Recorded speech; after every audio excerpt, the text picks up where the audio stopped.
கோவை நேரு விளையாட்டு அரங்கில் ஸ்ரீ ராமகிருஷ்ணா மகளிர் கல்லூரி சார்பாக நடைபெற்ற விளையாட்டு விழா.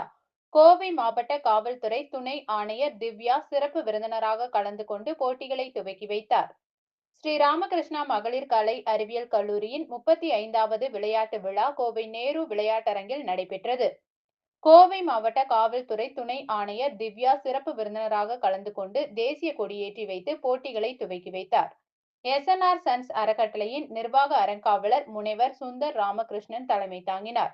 இந்த விழாவில் கல்லூரி முதல்வர் முனைவர் சித்ரா மற்றும் பேராசிரியர்கள் கலந்து கொண்டனர். மாநில அளவிலும் தேசிய அளவிலும் பல்வேறு போட்டிகளில் வெற்றி பெற்ற மாணவிகள் விளையாட்டு விழாவின் அடையாளமான ஒலிம்பிக் தீபத்தை ஏந்தி சென்றனர். சிறப்பு விருந்தினராக கலந்து கொண்ட திவ்யா தனது உரையில் கூறியதாவது: பெண்கள் உடல் நலமும் மனநலமும் உடையவர்களாக இருந்தால்தான் எதிர்காலத்தை துணிவோடும் தெளிவோடும் எதிர்கொள்ள முடியும்.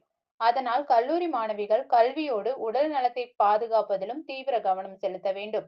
குறிக்கோளை நிர்ணயித்தல், திட்டமிடல், மன ஒருமைப்பாட்டோடு தொடர்ந்து முயற்சி செய்தல், சீராக வாழ்வை வாழ்தல் போன்ற வாழ்வியல் திறமைகளை விளையாட்டின் மூலம் கற்றுக்கொள்ளலாம் என்றார்.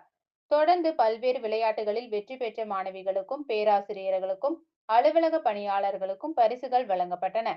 பெண்கள் தற்காப்பு கலைகளிலும் மனவளம் பேணுவதிலும் வல்லவர்களாக இருக்க வேண்டும் என்பதை உணர்த்தும் வகையில் கராத்தே, சிலம்பம், ஏரோபிக்ஸ் மற்றும் யோகா நிகழ்ச்சிகள் நடைபெற்றன.